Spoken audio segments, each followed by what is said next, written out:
जब बीएमसी के इलेक्शंस हो गए और उसके बाद में मुंबई की जनता ने 118 हमारे बीएमसी के पूरे नगर सेवक मुंबई महानगर पालिका में आए। उसके बाद में जो रिजर्वेशन हुआ सर्वसाधारण महिला, और जब महायुति की तरफ से हमारे भारतीय जनता पार्टी, हमारे भारत के पंतप्रधान आदरणीय नरेंद्र मोदी साहब, हमारे महाराष्ट्र के मुख्यमंत्री आदरणीय देवेंद्र फडणवीस साहब, उनके आशीर्वाद से मेरा नामांकन हुआ और मुझे उस वक्त बहुत अच्छा लगा। ये बहुत गौरव की बात है मेरे लिए। मेरे जैसे एक सामान्य कार्यकर्ता को भारतीय जनता पक्ष ने इस तरह से मुझे वहां पे बताया गया कि आपका हम नामांकन कर रहे हैं। उसके बाद में आज मैं यहाँ पे सभागृह में पदग्रहण मैंने किया। ये करते हुए मुझे मालूम है कि ये मुंबई का मेयर पद है, लेकिन उसी के साथ में मैं मुंबई की सेवक करके काम करना चाहती हूँ। जबकि मैं 20 से 22 साल से हर मुंबई के रास्ते पे, हर जगह पे मैं कार्यकर्ती करके काम कर रही थी। काफी लोग मेरा काम जानते हैं। मुझे आज भी ऐसा लग रहा था सुबह से कि ये सब होने के बाद मैं कहाँ जाऊँ विजिट के लिए, इस तरह की भावना मेरे दिल में आई थी। तो मैं सभागृह तो चलाना ही है, लेकिन उसके साथ में मैं मुंबई के हर रोड पे, हर गली में मैं सरप्राइज विजिट करना चाहूंगी। फिर हॉस्पिटल है, स्कूल है, वहां पे मैं देखना चाहूंगी कि क्या परिस्थिति है।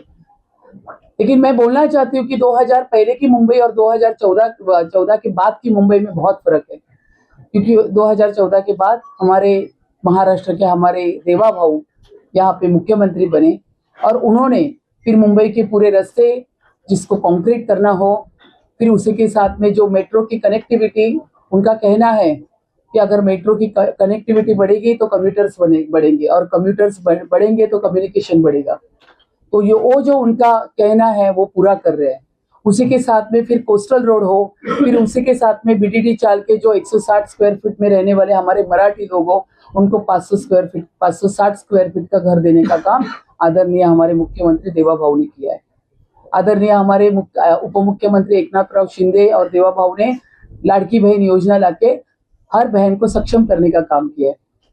इस तरह से अगर हमारी सरकार ये चल रही है, मुंबई करने देखा है, और इसी का नतीजा है कि जो बीएमसी के इलेक्शंस हुए थे उसमें अच्छा मैंडेट जनता ने हमें दिया है। लेकिन यहाँ पे अभी आने के बाद मुंबई के लिए बहुत काम करना है।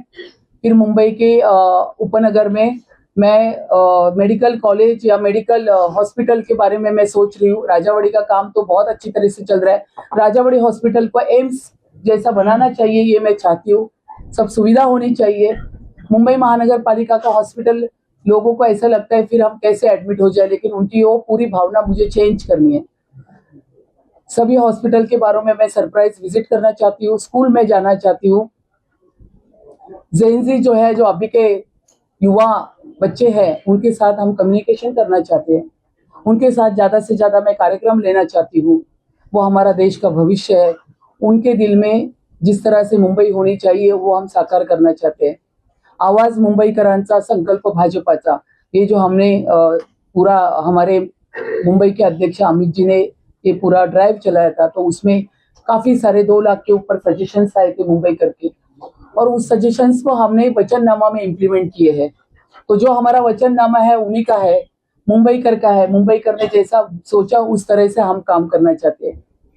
फिर इस तरह से काम करते हुए पानी का प्रश्न हो, जो मूलभूत हम लोग बोलते हैं, जो पानी है, रास्ता है, लाइट्स है, उसके ऊपर मैं देखना चाहती हूँ, काम करना चाहती हूँ।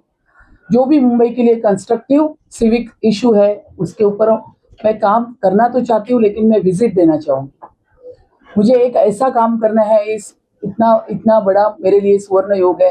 तो मुझे ये दिखाना है कि ये महापौर सिर्फ चेयर में बैठने के लिए नहीं, तो लोगों के बीच में जाके काम करने वाला महापौर है। ये मैं बताना चाहती हूँ और ये मैं करूंगी, ये आपको मैं बोलना चाहती हूँ। लेकिन इसी के साथ में हमारा जो मूल मुंबईकर, जो टैक्स पेयर है, जो सीनियर सिटीजन है, जो महिला है, उनको रहने के लिए फुटपाथ नहीं है। तो फुटपाथ किसने कवर किया? इलीगल बांग्लादेशी हॉकर्स ने। उसको मैं निकालना चाहती हूँ बिल्कुल। उसके बारे में पूरी इंक्वायरी बैठेगी। मेरी पहली मीटिंग आपको बोलना चाहती हूँ, इसके बाद में मेरी एडमिनिस्ट्रेशन के साथ जो फर्स्ट मीटिंग हो रही है इसी के ऊपर हो रही है। इसके बारे में मेरे सब लेटर्स भी जो विभाग है उनको गए हैं। और ये जो इलीगल बांग्लादेशी हॉकर्स बैठे, उसके ऊपर मैं कड़ी से कड़ी मेहनत करने वाली हूँ। जो हमारे मुंबईकर है उनका कहना है कि हमको रास्ते फुटपाथ चाहिए, तो इस तरह से पूरा काम मैं करना चाहती हूँ। उसी के साथ में जो महापौर निधि है, जिसमें 5,000 से लेकर 50,000 तक हम हेल्प कर सकते हैं किसी गरीब विद्यार्थी को, स्टूडेंट को या किसी पेशेंट को, तो मैं चाहती हूँ, मैं ये बढ़ाना चाहती हूँ।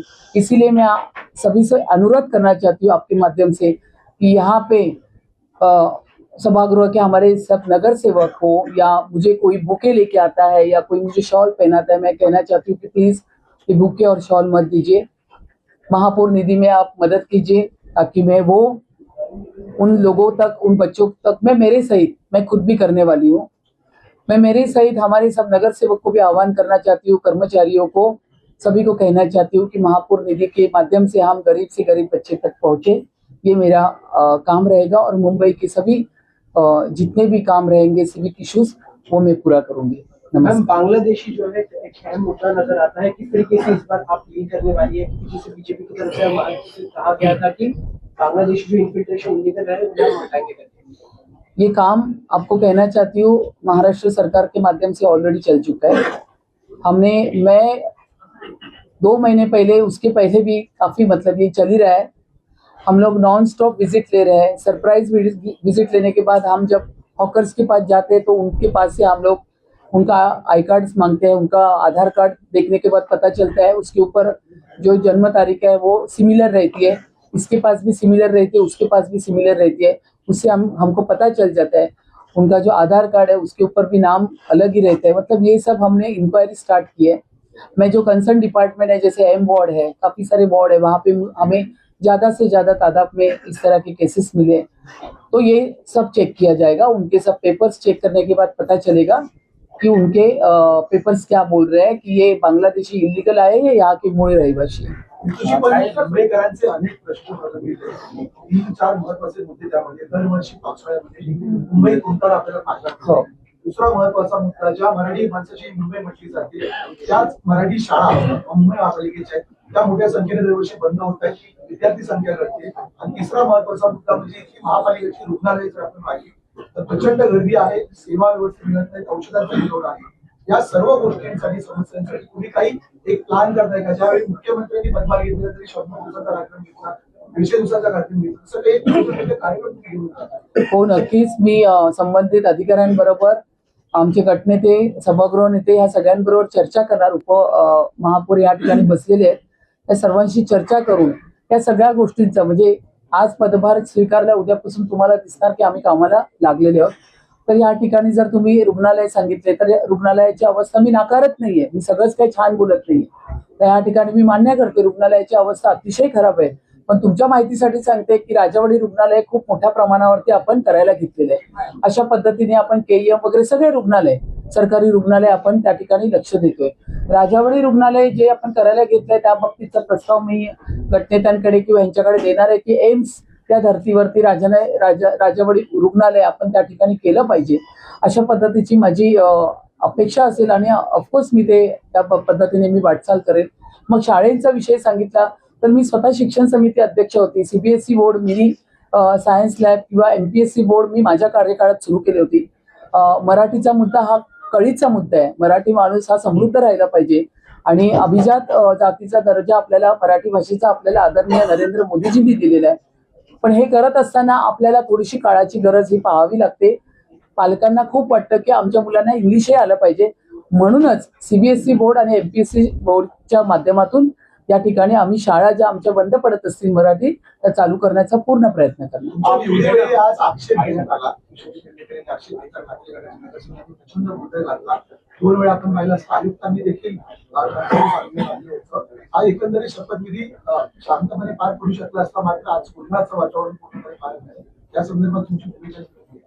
विरोधकांना तेच करायचं असतं. माझ्या बाबतीत पण त्यांनी आक्षेपार्थ वक्तव्य केले त्या ठिकाणी. यावरून कळून येतं की महिलांच्या बाबतीत त्यांची संवेदनशीलता किती आहे.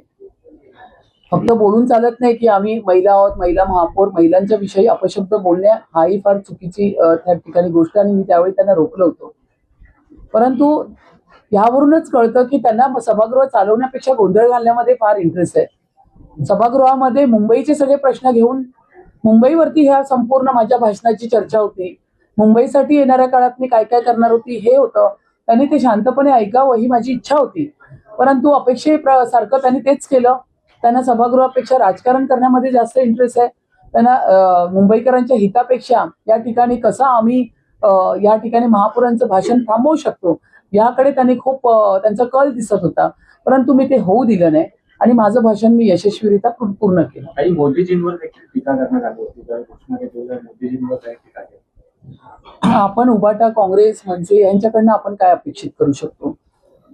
आपण या ठिकाणी आपल्या भारताच्या पंतप्रधान यांच्या विरुद्ध बोलणं हे खरं तर चुकीचं आहे आणि या गोष्टीचा त्यांना विचार करायला पाहिजे होता. कारण तुम्ही नगरसेवक म्हणून या ठिकाणी आलेले आहेत. प्रत्येक मुंबईचा वॉर्ड हा 40,000, 50,000, 60,000 लोकसंख्येचा वॉर्ड आहे. फार लोकांनी अपेक्षित उन्हातान्हात उभं राहून 3-3, 4-4 तासाची लाईन देऊन तुम्हाला या ठिकाणी मतदान देऊन पाठवलेले आहे आणि या ठिकाणी तुम्हाला टीव्हीवर बघतात आहे की तुम्ही काय बोलताय. मग तुम्ही पंतप्रधानांना अपशब्द बोलणं, महापौरांना अपशब्द बोलणं आणि गोंधळ घालणं हे सगळं त्यांच्या वॉर्डच्या जनतेपर्यंत जाते.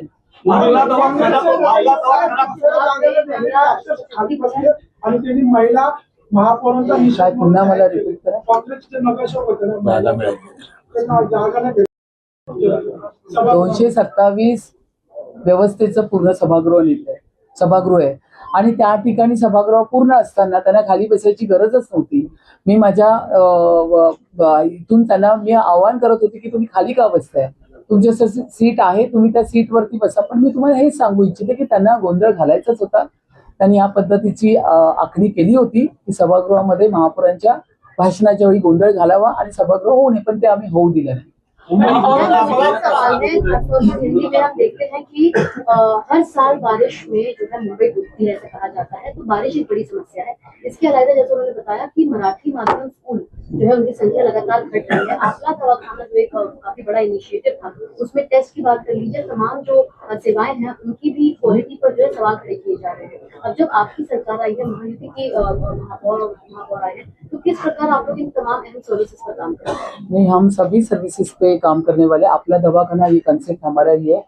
हमने लोगों की सुविधा के लिए, मैंने मेरे इस भाषण में कहा है कि काफ़ी सारे वहाँ पे जो लोग आएंगे उनकी चेकिंग होने वाली है, फिर ब्लड चेकिंग है या औरतों की है, जो भी है महिलाओं के बारे में, तो ये सभी चीज़ों के ऊपर हम ध्यान देने वाले हैं। हमारे सब नगर सेवक ऑन ग्राउंड आपको काम करते हुए दिखेंगे। हर वार्ड में जो अपना दवाखाना है या मराठी माध्यम की जो स्कूल है वो क्यों बंद पड़ी है, इसके बारे में हमारी पूरी चर्चा हो रही है। तो आप देखेंगे आने वाले 100 दिनों में आपको हमारे महायुति के नगर सेवक किस तरह से फील्ड पे काम करते हुए दिखेंगे।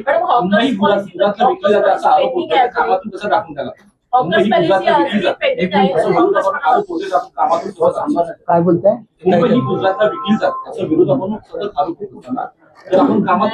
बघा, हे लक्षात घ्या, मुंबई ही कॉस्मोपॉलिटन सिटी आहे। या ठिकाणी सगळ्या विविध धर्माचे, जातीचे, पंथाचे लोक आहेत। या मुंबईमध्ये येणारा प्रत्येक जण या ठिकाणी मुंबईने सगळ्यांना सामावून घेतलेलं आहे। मराठी तर आहेच, पण मराठी बरोबर इतर भाषिक पण आहे। मी स्वतः घाटकोपर 132 मधून बहुल मतदार मराठी आपल्या गुजराती भागातून निवडून आली आहे। माझं सगळ्यांनी स्वागत केलं। सगळ्यांनी एकच सांगितलं, रितुजी बस आप काम करतोय, हम आपके साथ में है। म्हणूनच मी 19,810 मतदान घेतलं आणि 16,165चं लीड घेतलं मी। प्रत्येक गुजराती माणूस मराठी बाईसाठी उतरला। तर एक लक्षात घ्या, या उभाटाला किंवा विरोधकांना हे फक्त करून या पद्धतीने लोकांमध्ये, बघा, त्यांना काम करण्याचं नाहीये, जाती धर्माचं राजकारण करायचंय। आणि वारंवार सांगते, त्यांच्याकडे विकासाचे मुद्दे राहिलेले नाहीयेत। ते विकासावरती काहीच बोलू शकत नाही, कारण त्यांनी लोकांसाठी 25 वर्षात काही केलेलं नाहीये। खड्ड्याची रस्ते त्यांनी दिलेले, सगळ्या सुखसोयी त्यांच्या मातोश्रीपर्यंत पोहोचलेल्या आहेत। त्यामुळे या भावनिक मुद्द्यावरतीच ते येणार कायम आणि तुमच्याशी चर्चा करणार। आणि आजही सभागृहामध्ये तुम्ही पाहिलं असेल तर हे पेपर्स सगळे फाडून सभागृहामध्ये कचरा करून गेले। आता ही पहिल्यांदा न्यूज केली पाहिजे की सभागृहाची गरिमा आहे, सभागृह गौरवशाली सभागृह आहे। तर या पद्धतीने त्या ठिकाणी त्यांनी कचरा करून गेलेले, त्यांनी टाकलेला कचरा सुद्धा स्वच्छ मुंबई म्हणून उचललेला नाहीये। महापौरांना पण दुसरीकडे जायचंय, त्यामुळे मोजकेच प्रश्न उपमहापौरांना 2 संवाद साधणार आहे। एका दुसरं हा सगळ्यांनी प्रश्न विचारायचे कॉर्पोरेटर ने कहा कि आज साड़ी एक मारवाड़ी हॉस्पिटल का आपने डेवलपमेंट खोला। नायर हॉस्पिटल में एमआरआई मशीन बहुत सालों से बन रही है, इसकी वजह से हजारों पेशेंट्स को बहुत तकलीफ होती है। मैंने इसीलिए आपको कहा कि मेरा अभी काम स्टार्ट होगा, हर एक हॉस्पिटल में मेरी सरप्राइज विजिट होगी। मैं अलर्ट करने वाली नहीं हूँ, मुझे पता है अगर मैं बोलती हूँ तो मुझे सब अच्छा ही दिखेगा, वो मुझे नहीं चाहिए। मैं सरप्राइज विजिट करूंगी तो मुझे पता चलेगा कि वहाँ पे क्या व्यवस्था है। आपके क्वेश्चन हो गए। मॅडम बांगलादेशी हॉकर्स विरोधात आपण मोहीम सुरू करणार नाही,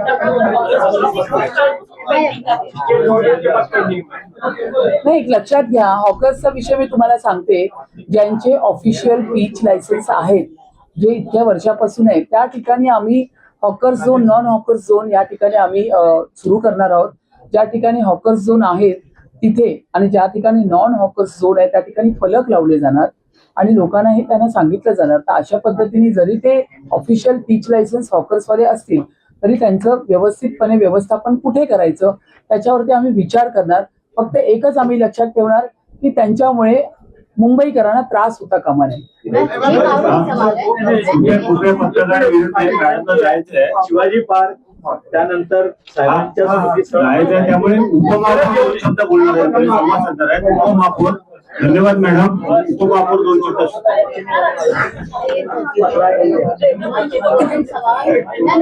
हो गया अभी एक उपमहापौर उनके बारे में। सर्वप्रथम मी आपल्या सर्व प्रिंट मीडिया, इलेक्ट्रॉनिक्स मीडिया आणि सोशल मीडियाच्या सर्व प्रतिनिधींचा मनापासून महापौर मॅडम, गटनेते आणि आमच्या महायुतीच्या तर्फे आपल्या सर्वांचं मनपूर्वक स्वागत करतो आणि आभार व्यक्त करतो की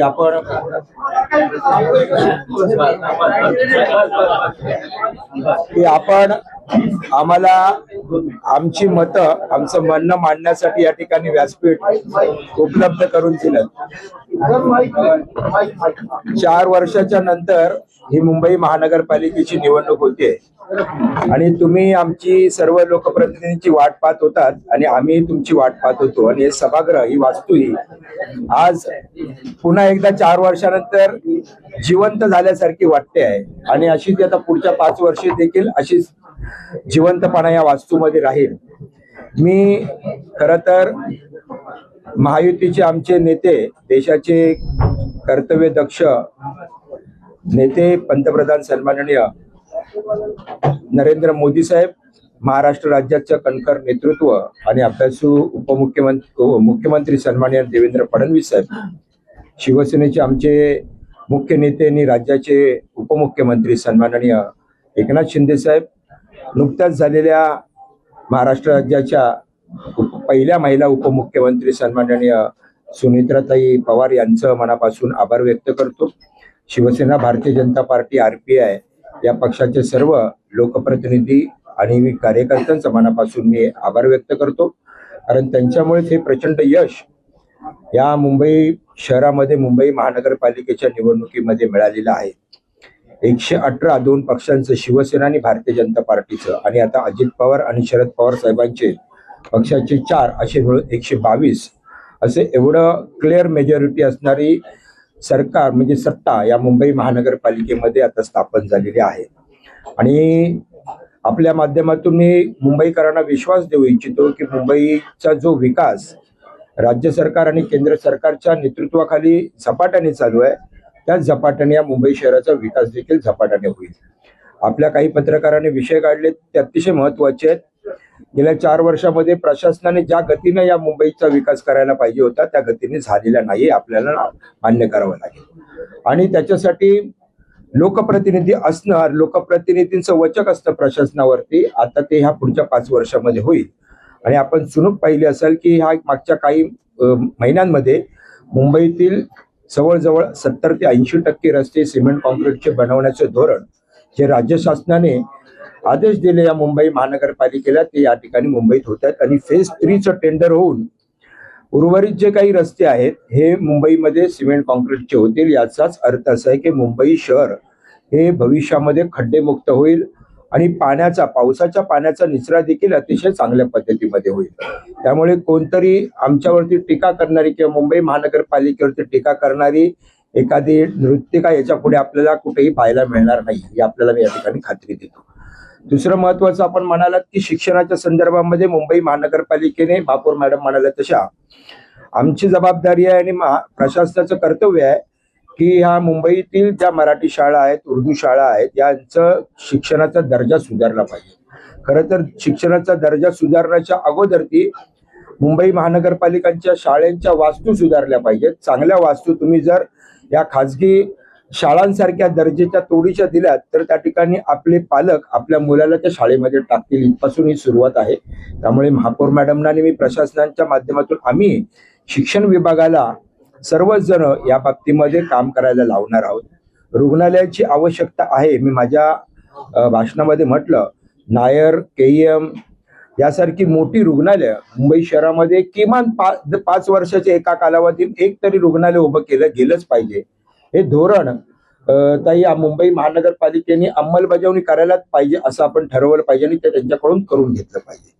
दुसरं असं आहे की मुंबई शहरामध्ये वाढतीच लोकसंख्या पाहता मुंबई शहराला भविष्यामध्ये पाण्याचा पुरवठा ही एक मोठी समस्या या ठिकाणी होणार आहे. आणि मध्यंतरीच्या काळामध्ये समुद्राचं पाणी, खारं पाणी गोड करण्याचा देखील आपण प्रयत्न करत होतो. त्याच्याऐवजी मुंबई शहर किंवा मुंबई शहरापासून ठाणे, पालघर या आजूबाजूच्या शहरात आपल्याला जर कुठे आणखीन धरणं आपल्याला नवीन करता आली तर ते करणं अतिशय महत्वाचं आहे. त्या दृष्टीने देखील प्रशासनाला काम करायला लावणं हे आमचं काम आहे. 7 शताब्दी हॉस्पिटल में दवा नहीं है और वहाँ पे कोई रिक्शा चालू है, कोई मशीन चालू है, साथ साथ वहाँ के कर्मचारियों को पगार तक नहीं मिल रहा, उस पर क्या कहें? नहीं, यही तो अभी महापौर मैडम ने भी कहा कि हम लोग सडन विजिट करेंगे, पगार मिलना चाहिए, जो काम करेगा उसको तो पगार मिलना ही चाहिए. और जो अपना दवाखाना है, बाला साहब ठाकरे अपना दवाखाना, वहाँ पे भी दवाई की जो कमतरता है वो भी फुलफिल किए जानी चाहिए. अस्पताल में अच्छा सुविधा देने का मैं अभी बता चुका हूँ, वो होना ही चाहिए. आपण आहे ना महापौर आणि उपमहापौरांना जायचंय, कृपया आपण 2.5 वर्ष आता त्यांच्याशी संवाद साधणार आहोत. 4 माजी महापौर तुमच्या सोबत बसणार आहेत. मोठी पाऊस आहे लोकांची. आज पहिल्याच दिवशी गोंधळही पाहिला, आपण आवश्यकही पाहिली. त्यामुळे कोणी होईल का, एक तर आव्हान आहे सगळे विरोधक आहेत, दुसरे तुमचे जुने सहकारी आहेत त्यातले बरेच. त्यामुळे आरोप प्रत्यारोप. आज तुम्ही पहिल्याच दिवशी पाहिलं असेल की किती अज्ञान आहे.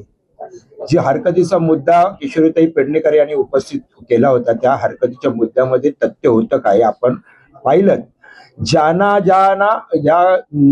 ताईंना या ठिकाणी शासन निर्णय बदललेला आहे याचा अभ्यास नाही, त्यांनी सभागृहात कसंही बोलावं. आम्ही सगळेजण शिवसेना भाजपा मिळून त्यांना उत्तर द्यायला आम्ही समर्थ आहोत. फेक नेरेटिव्ह करण्याचा प्रयत्न करणार त्यांनी त्यांना करू द्या. आम्ही आहोत सक्षम सगळेजण. आपल्याला विकासाचं काम करायचं आहे.